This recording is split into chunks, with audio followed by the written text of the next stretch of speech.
Dear student अस्सलाम वालेकुम। यकीनन आपने मेरा पिछला लेक्चर जो है वो देखा होगा। हमने उसमें बात की थी स्केलेटन की, और हमने स्केलेटन में एक्सोस्केलेटन और उसके बाद जो है वो हाइड्रोस्टैटिक स्केलेटन को डिस्कस किया था। और हाइड्रोस्टैटिक स्केलेटन के अंदर हम सी एनिमोन्स और अर्थवर्म को डिस्कस किया था। इस तरह जो एक्सोस्केलेटन था उसमें हम डिटेल से फिर हमने जो है वो आर्थ्रोपोड को डिस्कस किया था। अगर कोई क्वेश्चन हो तो वो आप हमसे डिस्कस कर सकते हैं। आज के लेक्चर के अंदर हम थोड़ा सा डिस्कस करेंगे एंडोस्केलेटन को। जैसे कि हम यहाँ पे मौजूद हैं, आपके सामने मैमल्स हो गए, तो इनकी खासियत ये होती है कि इसमें इंटरनल मैकेनिकल सपोर्ट होती है। इसका मतलब ये है कि हमें जो है वो बोन्स हैं या कार्टिलेज है वो हमारे इंटरनल मौजूद होता है, एक्सटर्नल मौजूद नहीं होता। हमें एक्सटर्नल जो है वो क्या होता है, कुछ भी नज़र नहीं आता, लेकिन हमारे जिस्म के अंदर क्या होती हैं, वो बोन्स मौजूद होती हैं और कार्टिलेज मौजूद होता है। इसलिए हमारा जो स्केलेटन होता है उसे हम नाम देते हैं किसका, हम कहते हैं कि ये एंडोस्केलेटन है। तो आज हम डिस्कस करेंगे एंडोस्केलेटन को, और एंडोस्केलेटन के अंदर हम डिस्कस करेंगे बोन के बारे में। अब बात करते हैं, हम जब एंडोस्केलेटन की बात करते हैं कि एंडोस्केलेटन क्या होता है, तो एंडोस्केलेटन की हम डेफिनेशन क्या करते हैं, इंटरनल मैकेनिकल फ्रेमवर्क। वही जैसे मैंने अभी बयान किया है कि ये इंटरनल होता है हमारे जिस्म के अंदर और मैकेनिकल होता है। Framework composed of bone and cartilage. इसका मतलब एक इंटरनल ऐसा फ्रेमवर्क जो बोन्स हड्डियों और कार्टिलेज करी हड्डियों का बना हो, हम उस फ्रेमवर्क को नाम देते हैं एक्सोस्केलेटन का। अब देखिए, जैसे मैंने कहा कि ये किसका बना होता है, कार्टिलेज और बोन का बना होता है, इसीलिए इसके कंपोनेंट भी कितने होते हैं, दो कंपोनेंट मौजूद होते हैं। एक कंपोनेंट वो होता है, यानी कि टू टाइप्स ऑफ टिश्यूज हैं, तो दो किस्म के टिश्यू मौजूद हैं। बेसिकली दो इसमें कंपोनेंट मौजूद हैं। एक कंपोनेंट वो है जिसे कहते हैं बोन यानी कि हड्डी, और दूसरा वो है जिसे कहते हैं कार्टिलेज, जो सॉफ्ट हड्डी होती है, जिसे हम करी हड्डी का नाम भी देते हैं, जो पाई जाती है हमारे जिस्म के आर्गन में भी। जैसे कि हमारा ये कान मौजूद है, कान का ये जो पिन्ना पाया जाता है ये भी कार्टिलेज हड्डी का बना हुआ है। हमारे ट्रैकिया के अंदर भी सी शेप कार्टिलेज मौजूद होते हैं। इसके अलावा जोड़ों के गिल्ड भी पाए जाते हैं। तो ये इनकी खासियत होती है, दो हिस्सों का, बेसिकली दो किस्म के टिश्यूज का बना होता है। अब ये चाहे दोनों किस्म के टिश्यूज हैं, ये टिश्यूज इम्बेडेड होते हैं एक कैसे किसमें अंदर, मैट्रिक्स के अंदर इम्बेडेड होते हैं। जिस मैट्रिक्स के अंदर ये इम्बेडेड होते हैं, धसे हुए होते हैं, उसे नाम दिया जाता है कोलाजन प्रोटीन का। अब वो जो कोलाजन प्रोटीन होता है, ये वो प्रोटीन है जो असल में लिविंग मैटर है।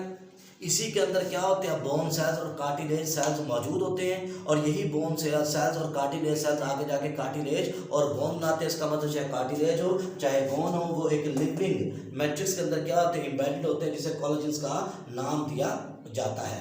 अब हम बात करते हैं किसकी, बोन की बात करते हैं। आज हमने इस लेक्चर में बोन को डिस्कस करेंगे, और नेक्स्ट लेक्चर के अंदर जो हम डिस्कस कर लेंगे कार्टिलेज को। तो जो बोन की बात की जाती है, तो बोन हमारे पास क्या होती है, इसके दो पार्ट होते हैं बेसिकली। फर्ज करें कि हम जो है वो बोन को जो है वो डिवेल्प करते हैं कि ये हमारे पास क्या मौजूद है, ये फ़र्ज़ करें कि हमारे पास एक बोन मौजूद है। अब इस बोन की खासियत होती है कि इसके बाहर वाला हिस्सा जो क्या होता है वो कम्पैक्ट होता है। अब बाहर वाला हिस्सा जो वाइट होता है, कम्पैक्ट होता है, हार्ड होता है, कैल्शियम फास्फेट की वजह से, इसलिए इस हिस्से को कहा जाता है कि ये कौन सी है, ये कम्पैक्ट बोन है।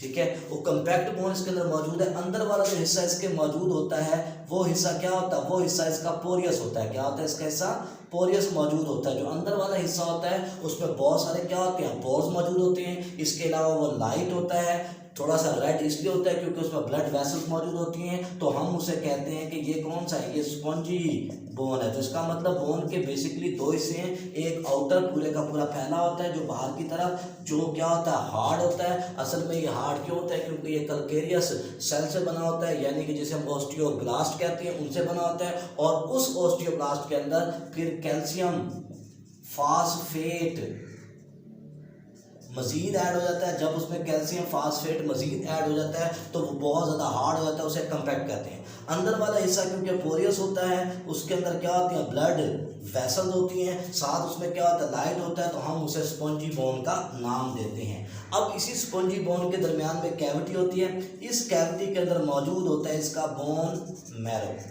यानी कि हड्डियों का गूदा। और बोन मैरो ही वो जगह है जहाँ पर क्या होते हैं, जहाँ पर ब्लड सेल्स वगैरह बनते हैं। ठीक है, तो इसका मतलब टिपिकल बोन के क्या होते हैं, हिस्से होते हैं। बाहर वाला हिस्सा परफेक्ट बोन, अंदर वाला पोरियस हिस्सा स्पॉन्जी बोन, उसके अंदर कैविटी, उस कैविटी का हम लोग नाम देते हैं किसका, बोन मैरो कैविटी, जिसके अंदर क्या मौजूद होता है, इसमें बोन मैरो मौजूद होता है, हड्डियों का गूदा मौजूद होता है, और उस हड्डियों के गूदे के अंदर फिर क्या होते हैं, उसके अंदर जो है वो ब्लड सेल्स जो हैं वो बनते हैं। इसीलिए जब हमने जीन थेरेपी वगैरह करनी होती है तो हम बोन मैरो स्टेम सेल को लेकर उसमें जीन डालते हैं, क्योंकि क्या होता है वो स्टेम सेल ने डिवाइड होना होता है, जैसे डिवाइड होगा तो वो जीन भी डिवाइड होता चला जाएगा। अब वो सेल्स होते हैं जिन्होंने क्या करना होता है, जिन्होंने हड्डियाँ बनानी होती हैं, वो 3 किस्म के सेल्स पाए जाते हैं।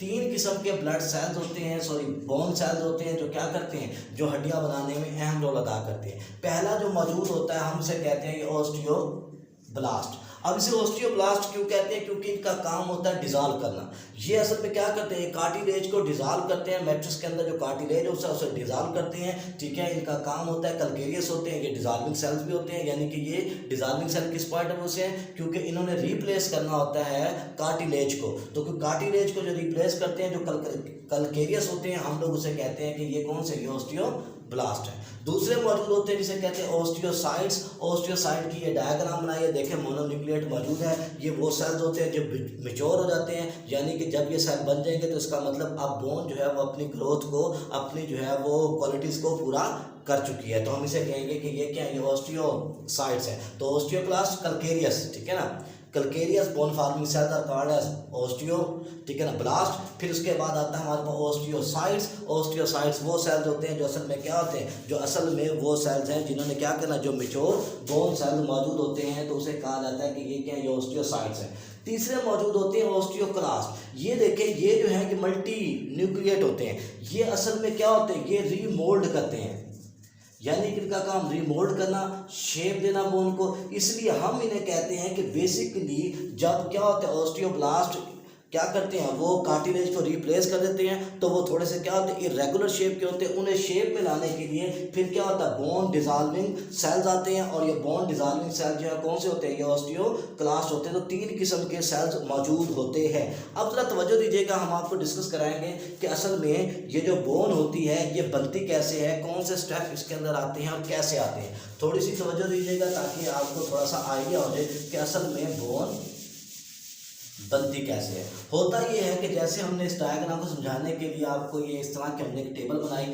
होता ये है कि पहले इसके अंदर मौजूद होते हैं क्या चीज़, कोलाजन प्रोटीन। ये कोलाजन प्रोटीन की शीट है। इस कोलाजन प्रोटीन के अंदर पाए जाते हैं वो सेल जिन्होंने कार्टिलेज बनाना है, और हम जानते हैं कार्टिलेज बनाने वाले सेल को कहा जाता है कॉन्ड्रोसाइट्स।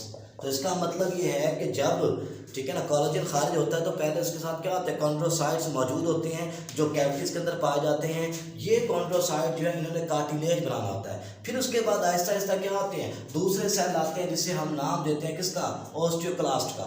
ऑस्टियोक्लास्ट इस कार्टिलेज को क्या करना शुरू करते हैं, इस कार्टिलेज को जो है वो डिजॉल्व करना शुरू कर देते हैं। जब वो उसे डिजॉल्व करना शुरू करते हैं तो उसके डिजॉल्व होने की वजह से बीच में फिर क्या आते हैं, बीच में फिर ऑस्टियोब्लास्ट आना शुरू होते हैं। इसका मतलब ये है कि पहले क्या था, वही हमारे पास कोलाजन प्रोटीन था, उसमें कॉन्ड्रोसाइट थे, कार्टिलेज फार्मिंग सेल। उन कॉन्ड्रोसाइट्स को डिजॉल्व किया किसने, ऑस्टियोक्लास्ट ने, और ऑस्टियोक्लास्ट को फिर रिप्लेस किया किसने, उनको रिप्लेस किया जाके ऑस्टियोब्लास्ट ने। और ऑस्टियोब्लास्ट क्योंकि कैलकेरियस होते हैं तो मजीद इनमें जब क्या होता है, कैल्शियम फास्फेट ऐड होता रहता है, तो उसके ऐड होने की वजह से क्या होते हैं, ये कैलकेरियस होते रहते हैं। जब ये बोन बनना शुरू हो जाती है तो फिर अंदर जाके उसके क्या होते हैं, ऑस्टियोसाइट आ जाते हैं, और इस तरह जो है वो कार्टिलेज से जो है वो क्या बन जाती है, वो बोन बन जाती है। तो ये 3 किस्म के जो सेल्स हैं ये इस तरह काम करते हैं। तो नेक्स्ट लेक्चर के अंदर हम डिस्कस करेंगे कार्टिलेज को, कि कार्टिलेज क्या है, क्या टाइप्स है और किस तरह काम करती है। शुक्रिया।